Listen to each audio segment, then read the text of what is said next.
Hello good noon. मैं हूं आपके साथ कंचन जसवानी। आप देख रहे हैं हमारा खास कार्यक्रम स्वस्थ रहो मस्त रहो। स्वागत है आप सभी का।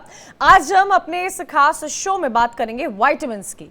विटामिन इंपॉर्टेंट होते हैं आपके शरीर के लिए, जो आपके शरीर को ठीक से काम करने और स्वस्थ रहने में सक्षम बनाते हैं। ज्यादातर विटामिन्स आपके खाने से होते हैं, या ये कहा जाए कि आप उन्हें विटामिन सप्लीमेंट में प्राप्त कर सकते हैं। और इसी मुद्दे पर स्वस्थ रहो मस्त रहो में एक्सपर्ट्स पैनल हमारे साथ जुड़ेंगे, जिनसे हम बातचीत करेंगे। कई खास मेहमान हमारे साथ जुड़ेंगे। आप भी हमारे एक्सपर्ट्स से अपना कोई भी सवाल विटामिन से रिलेटेड डेफिनेटली पूछ सकते हैं। हमारा कॉन्टैक्ट नंबर लगातार स्क्रीन पर फ्लैश कर रहा है। 0120312811 पर आप कॉल कर सकते हैं। विटामिन से जुड़ी कोई भी समस्या से आप हमारे एक्सपर्ट पैनल से बातचीत कर सकते हैं और अपना सवाल पूछ सकते हैं। विटामिन को लेकर कई सारे, विटामिन डेफिशिएंसी को लेकर कई सारे सिम्टम्स होते हैं जो समझने की आपको जरूरत है। हमारे साथ मंजरी चंद्रा न्यूट्रिशनलिस्ट हैं, वो जुड़ गई हैं। साथ ही हमारे साथ सुरभि उपाध्याय वो भी जुड़ेंगे। साक्षी मनचंदा भी हमारे साथ जुड़ेंगे। लेकिन सबसे पहले मंजरी चंद्रा जी, आपसे मेरा सवाल है, जब भी बात विटामिन की होती है या विटामिन की डेफिशिएंसी की बात होती है मंजरी जी, विटामिन डी एंड B12 मुझे लगता है आजकल की लाइफ और लाइफस्टाइल में सबसे ज्यादा कॉमन डेफिशिएंसी है। Absolutely. Thank you for the question and thank you for having me here. हाँ जी, vitamin D actually it comes from the sun और हमारे शरीर हम उसको खा नहीं सकते। The physiology by which it works is कि जब हमारी स्किन सनलाइट से एक्सपोज होती है तो उसमें बीटा कैरोटीनॉइड्स होते हैं जो प्रिकर्सर्स होते हैं विटामिन डी के, और फिर वो एक्टिव विटामिन डी में कन्वर्ट होते हैं in the presence of UV radiation, UVB specifically. Now क्या होता है, क्योंकि हम अब most of the time indoors रहते हैं, हम सन से खुद को एक्सपोज नहीं करते, आउटडोर हम ऑफिस में काम करते हैं या घरों में रहते हैं, तो because of our less exposure to the sun we are not able to make sufficient amount of vitamin D in our skin. But the problem is कि अगर आप विटामिन डी की कमी है अगर आपको, तो वो विटामिन डी की कमी सिर्फ ऐसा नहीं है कि आपको सिर्फ स्केलेटल इश्यूज देगी। विटामिन डी अब हम जानते हैं प्रो हार्मोन होता है और हमारी हार्मोनल हेल्थ के लिए, हमारे मेटाबॉलिक हेल्थ के लिए, हमारे हार्ट डिजीज, डायबिटीज, कैंसर, हर एक पाथवे में बहुत ही इंपॉर्टेंट हो गया है। एंड जस्ट विटामिन डी की डेफिशिएंसी से बहुत सारी डिजीजेस ज़्यादा प्रोनाउंस हो जाती हैं। तो this is one vitamin deficiency जो बहुत कॉमन है, बहुत ज़्यादा easily आप देखेंगे उसको populations में, and it's also something that needs to be rectified. We do prescribe supplements, but supplements इतने effective नहीं होते. Eventually sun exposure is the right way to get vitamin So D. Manjari ji, are you saying जो supplements generally लोग consume करते हैं, क्योंकि vitamin D मुझे लगता है कुछ मेडिसिनल भी होते हैं जो वीकली दिए जाते हैं, apart from daily dosage, weekly dosage भी विटामिन डी का होता है। और आजकल तो मैं देख रही हूँ यंगर जनरेशन में भी, क्योंकि एक वक्त हुआ करता था जब बच्चे स्कूल से वापस आते थे, पार्क्स में जाते थे, वो क्रिकेट खेल रहे होते थे, खो खो खेल रहे होते थे, डिफरेंट तरह के मैचेस खेल रहे होते थे, उनका स्कूल के अलावा भी बहुत ज़्यादा कंजम्पशन पार्क्स में होता था। आज वो चीज़ें हमें कम देखने को मिलती है और इसीलिए छोटे बच्चों में भी, ग्रोइंग बच्चों में भी विटामिन डी की डेफिशिएंसी हमें देखने को मिलती है। तो क्या ये मिथ है कि सप्लीमेंट खाने से, जो सूर्य की किरण से या सूर्य की एनर्जी से जो विटामिन डी हमें मिलता है, वो सप्लीमेंट से नहीं मिल पाता है? इसके दो पहलू हैं, जैसा कि आप बोल रहे थे कि one is that outdoor exposure कम हो गया, आउटडोर एक्टिविटी कम हो गई, तो वो कॉजेशन है। बट जब हम सोल्यूशन देखते हैं तो ideally sun exposure is the best thing. The second best solution is supplements. The problem is कि जो सप्लीमेंट्स आप लेते हो, कितना आपका शरीर एक्चुअली अब्जॉर्ब करके एक्टिव विटामिन D3 में कन्वर्ट कर रहा है, वो काफ़ी क्वेश्चनेबल है। बहुत सारे सप्लीमेंट्स हैं जो इतने बायो अवेलेबल नहीं होते, बहुत सारे फॉर्मेट्स हैं जो इतने बायो अवेलेबल नहीं होते। विटामिन डी एक फैट सॉल्युबल विटामिन है, तो उसको अब्जॉर्ब करने के लिए आपको साथ में fat, right form of fat भी खाना होता है, विजिबल फैट जिसको बोलते हैं। तो इसीलिए कई बार अगर आप पानी के साथ विटामिन डी की गोली ले रहे हो, तो वो actually just may be just flush out हो जा रही है, एब्जॉर्ब हो ही नहीं रही है शरीर में। So these considerations are there with supplementation. और एक last point about vitamin D is, कभी कभी in very rare cases there something called hypervitaminosis, toxicity भी हो सकती है अगर आप जरूरत से ज्यादा सप्लीमेंटेशन ले रहे हो विदाउट प्रॉपर प्रिस्क्रिप्शंस और मॉनिटरिंग बाय अ डॉक्टर और a proper nutritionist. in that case it's always safer कि sun exposure हो, and okay, obviously it's more effective also. अच्छा मंजरी जी एक और बताइएगा, this was about vitamin D. मैं ये भी जानना चाहती हूँ विटामिन ए, विटामिन ई की कैप्सूल्स भी आती है, if I am not wrong, green colour की कैप्सूल्स Correct. होती है, लोग उसे लेते भी हैं, लोग उसे फेस पर भी इस्तेमाल करते हैं। नेचुरल फूड सोर्स अपनी बॉडी में विटामिन को एक पर्टिकुलर लेवल पर मेंटेन करने के लिए क्या क्या होते हैं, हम अपनी डाइट में ऐसी क्या चीज़ें इंक्लूड करें जिससे हमें विटामिन, किसी भी विटामिन के किसी भी फॉर्म की डेफिशिएंसी ना हो? तो डिफरेंट विटामिन के डिफरेंट सोर्सेज हैं। फॉर एग्जांपल कुछ वाटर सॉल्युबल विटामिन हैं, विटामिन सी और विटामिन बी। इनके ज्यादातर सोर्सेज आप कलरफुल और डार्क ग्रीन वेजिटेबल्स और फ्रूट्स में पाएंगे। तो जितने भी डिफरेंट कलर्स के फ्रूट्स और वेजिटेबल्स होते हैं, ऑरेंज, रेड, येलोज, एंड जितने भी डार्क ग्रीन और डीप कलर के वेजिटेबल्स होते हैं, they are normally good sources of vitamin B and vitamin A and vitamin C. ये तीनों वहां से मिल जाते हैं most of the time. But कुछ विटामिन बी में कुछ ऐसे फॉर्मेट्स हैं, जैसे फॉलिक एसिड हो गया या B12, जिसको जो बहुत कॉमन है, ये वेजिटेरियन सोर्सेज में उतना नहीं मिलता है, तो वेजिटेरियंस में कमी होने की चांसेस होती हैं। Then some people need supplementation. But अगर आप अपनी डाइट में कलरफुल सब्जियां, फल बहुत अच्छी मात्रा में यूज करते हो और आपका डाइजेशन ठीक है, तो मोस्ट ऑफ द टाइम आप ऑप्टिमल लेवल्स ऑफ विटामिन ले पाओगे। ठीक बट है। क्या होता है, जब हम जस्ट वन से जब हम यूज पेशेंट्स देखते हैं, तो ज्यादातर को डेफिशिएंसी होती है। तो डेफिशिएंसी में कभी कभी डाइट के साथ साथ आपको लोडिंग डोज भी देनी पड़ती है। But remember, supplementation is not for life, it is only for that particular period, जब वो for particular gap. Time being, है ना? मंजरी जी हमारे साथ देहरादून से कॉलर जुड़ गए हैं, उमेश जी जुड़े हैं। उमेश जी आप अपना सवाल रख सकते हैं। मतलब मेरा वेट लॉस हो रहा है और पीरियड की दर्द है। उमेश जी आप अपना सवाल दोहरा सकते हैं, मैं सुन नहीं पाई हूँ आपका क्वेश्चन। मेरा वेट लॉस हो रहा है बहुत तेजी से और पीरियड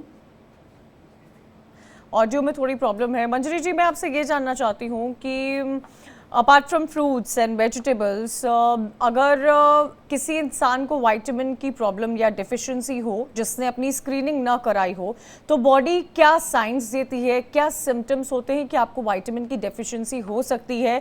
जो आम लोग होते हैं, कई ऐसे लोग होते हैं जो जब तक उनको कोई मेजर प्रॉब्लम नहीं होती है वो डॉक्टर्स के पास नहीं जाते, और हम हर बार उनको अपने शो के माध्यम से अवेयर करते हैं कि एनुअल स्क्रीनिंग, ब्लड टेस्ट, ये सब कितना इंपॉर्टेंट होता है, लोगों को कराना चाहिए। लेकिन उसके बावजूद भी आप होम मेकर्स देखिए, या जो लोग वर्किंग होते हैं, उनको समय की कमी है कि लोग जब तक एक मेजर बॉडी में प्रॉब्लम नहीं हो, लोग डॉक्टर के पास नहीं जाते हैं। कैसे इंसान को पता चलेगा कि उनकी बॉडी में कोई विटामिन की प्रॉब्लम या डेफिशिएंसी है? क्या सिम्टम्स होते हैं? तो पहले तो जस्ट टू ऐड ऑन कि फल सब्जियों के अलावा बाकी सोर्सेज जो विटामिन के होते हैं, वो होती खड़ी दालें, मोटा अनाज और गुड फैट्स, तो वो भी इंक्लूड करना जरूरी है। मोटा अनाज जैसे मिलेट्स हो गए, या खड़ी दालें, लेग्यूम्स, लेंटिल्स, बीन्स, और गुड क्वालिटी फैट्स, ये भी बहुत जरूरी है विटामिन डेफिशिएंसी को ना हो इसके लिए। Now coming to the symptoms of vitamin deficiency, देखिए बहुत कॉमन सिम्टम्स जो हैं, वो सबसे पहला है थकान और पेन। हमेशा थके थके रहना और बॉडी में अननेसेसरी पेन होना, कि मेरे पैरों में बहुत दर्द है, मेरी पीठ में बहुत दर्द है, there is pain and there is tiredness. These are very common problems and people think it's normal, क्योंकि हम ज्यादा काम करते हैं, हम थक जाते हैं, हमें दुखता है। But that's many times you'll realise कि सिर्फ अगर अपनी आप बी कॉम्प्लेक्स की डेफिशिएंसी ठीक कर ले, या मैग्नीशियम एक मिनरल होता है, अगर वो सफिशिएंट अमाउंट में आप ले, तो pain is also taken care of, और जो कांस्टेंट थकान, फटीग रहता है, वो नहीं होगा। इसके अलावा other apparent symptoms, poor skin, dry skin, hair loss, brittle nails, ये कॉमन सिम्टम्स हैं जो विजिबल सिम्टम्स हैं। कई सारे ऐसे सिम्टम्स हैं जो विजिबल नहीं होते, जैसे अगर अनीमिया हो गया आपको फॉलिक एसिड की डेफिशिएंसी से, या आयरन की डेफिशिएंसी, तो आपको पता नहीं चलेगा जब तक आप अपने ब्लड में हेमोग्लोबिन चेक नहीं कराएंगे। पर अनीमिया में क्या होता है, आपकी भूख भी मर जाती है, आपको हमेशा थकान भी रहती है, चक्कर आता है, नींद बराबर से नहीं आती। तो ये सारे सिम्टम्स को हम we not able to put one and one together until we do a blood test to establish. लेकिन ये मंजरी जी यही हुआ कि बॉडी पेन जैसी चीज़ को भी लाइटली नहीं लेना चाहिए और लोगों को टेस्ट के लिए तुरंत जाना चाहिए। हमारे साथ एक कॉलर भी जुड़ गए हैं, उनका नाम सतीश है चंडीगढ़ से। सतीश जी, आप अपना सवाल रख सकते हैं। मैडम, हेलो जी सतीश जी। मैम, मेरे ना एक पे गोडों में ज्यादा दर्द है, टांगों में दर्द है।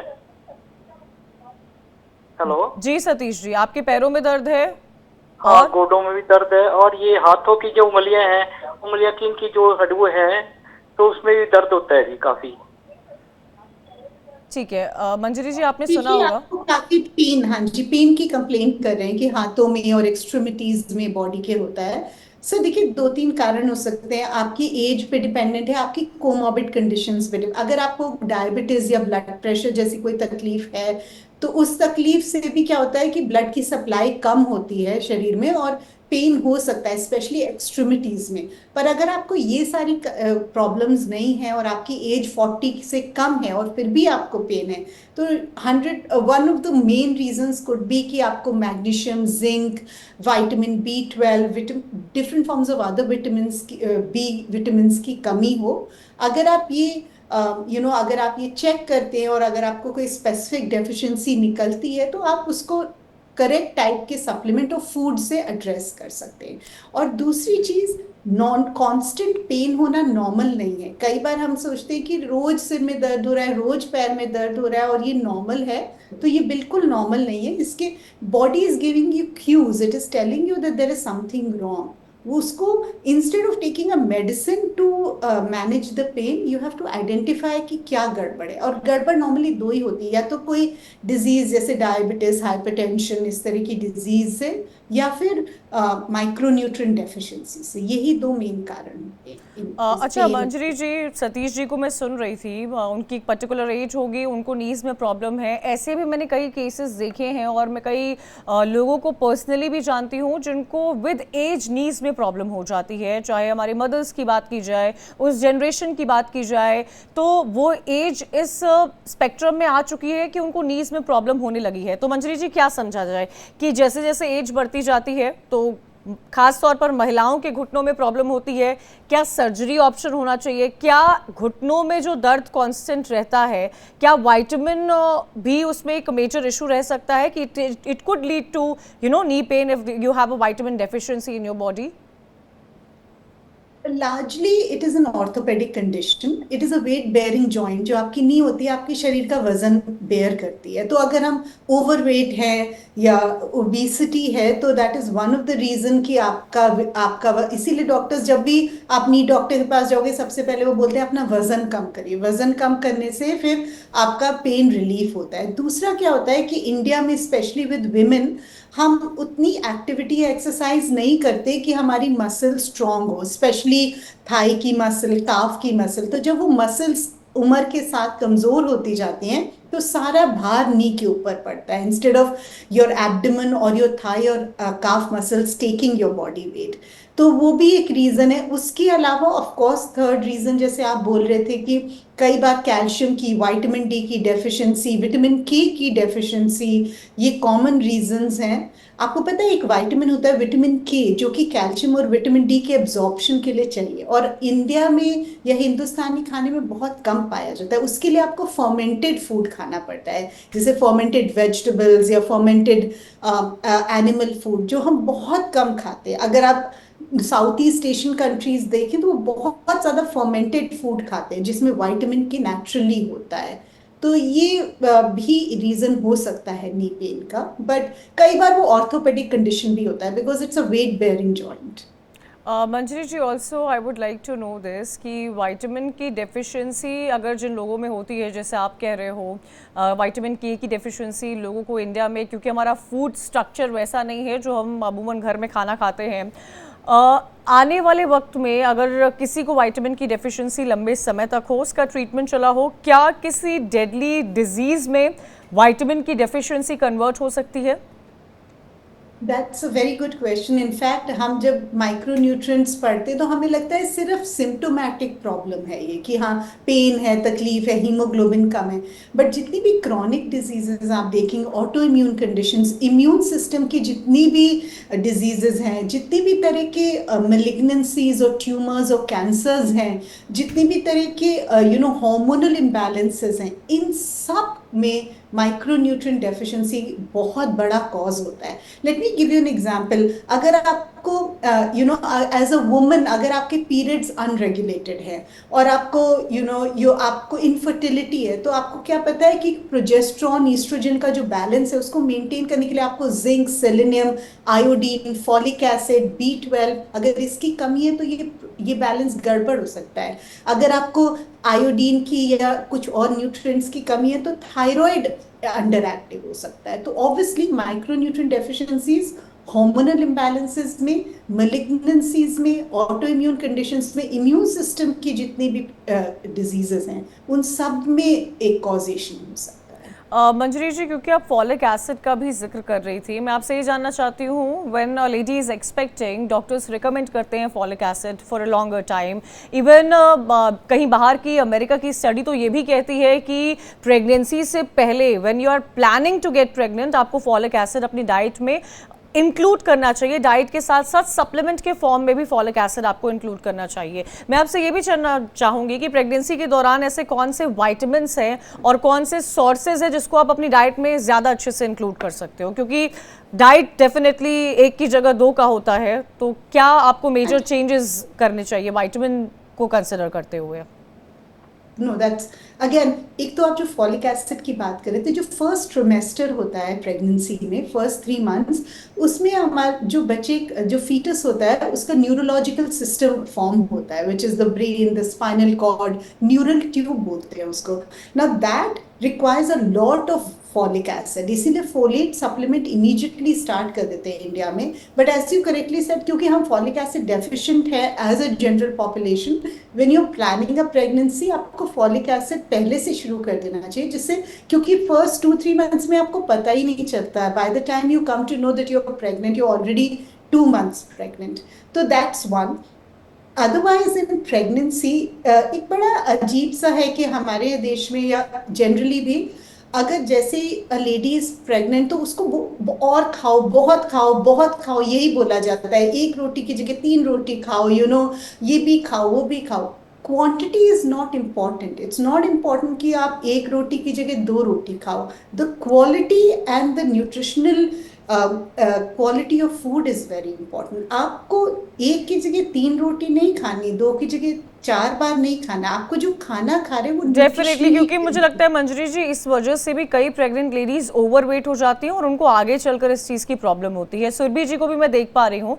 सुरभि जी हमारे साथ जुड़ गई हैं। सुरभि उपाध्याय, क्लिनिकल डाइटिशियन है। Welcome on our show Surabhi.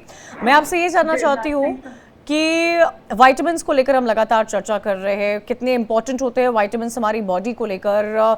Vitamin, अगर हम सबको अपने विटामिन का चार्ट करेक्ट करना हो तो हमारी डाइट में वो क्या चीज़ें इन्वॉल्व होनी चाहिए जिससे हम डॉक्टर से थोड़ी दूरी बना सकते हैं?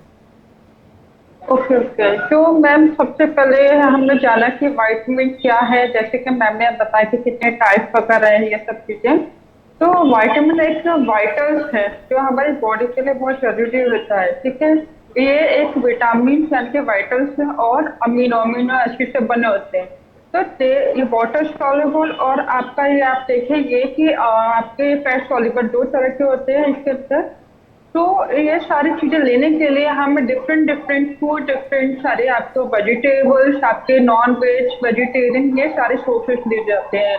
जब हम एक किसी न्यूट्रिएंट की बात करते हैं, जैसे विटामिन सी पर आते हैं, तो विटामिन सी के लिए हमें ब्रोकली है, संतरा है, अंगूर, मतलब जितने भी खट्टे फल वगैरह उन सबसे मिलता है। तो ये किस लिए जरूरी है? जैसे कि आपके गम के लिए जरूरी है, आपकी स्किन के लिए भी जरूरी होता है। अगर आपके कहीं कट लग गया है तो उसको घाव भरने के लिए भी आपको बहुत जरूरी होता है विटामिन सी।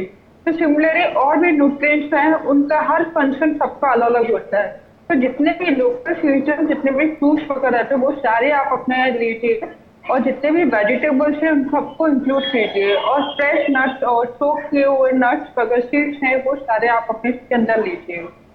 ओके मंजरी जी, मेरे दो क्वेश्चन है क्योंकि फ्रूट्स पर सभी एक्सपर्ट्स काफ़ी फोकस करते हैं। जो हम रॉ फ्रूट्स खाते हैं, क्या जूस और रॉ फ्रूट्स में डिफरेंस होता है? कैलोरी इनटेक में डिफरेंस होता है? क्या जूस हानिकारक होता है हमारे बॉडी के लिए? जैसा हम पहले सुना करते थे कि जूस बहुत इंपॉर्टेंट होता है, क्या आज की डेट में रॉ फ्रूट्स खाने, अगर आप मौसमी खा रहे हो तो आप मौसमी खाओ या मौसमी का जूस पियो, अगर कोई जूस ले रहा है तो क्या उसको वो एडवांटेज नहीं मिलेगा जो आपको रॉ फ्रूट खा के मिलता है? ऑल्सो ये जितने भी मीठे फल होते हैं, चाहे मौसमी हो, चाहे चीकू हो, चाहे एप्पल हो, चाहे पेयर्स हो, क्या इनसे शुगर की मात्रा बॉडी में इंक्रीज होती है? क्या इसका भी ध्यान देना चाहिए हमें?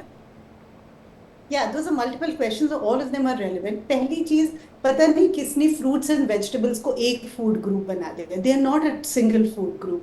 वेजिटेबल्स में कंप्लीटली डिफरेंट प्रॉपर्टीज हैं, उसमें कोई फ्रुक्टोज नहीं होता। Fruits are rich in sugar and the type of sugar in fruit is something called fructose.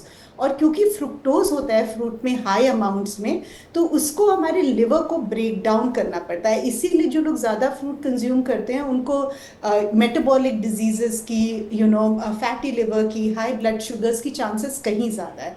तो टू अंडरस्टैंड, जब हम फ्रूट बोल रहे हैं, वेजिटेबल बोल रहे हैं, बिल्कुल डिफरेंट तरह की चीज़ें हैं।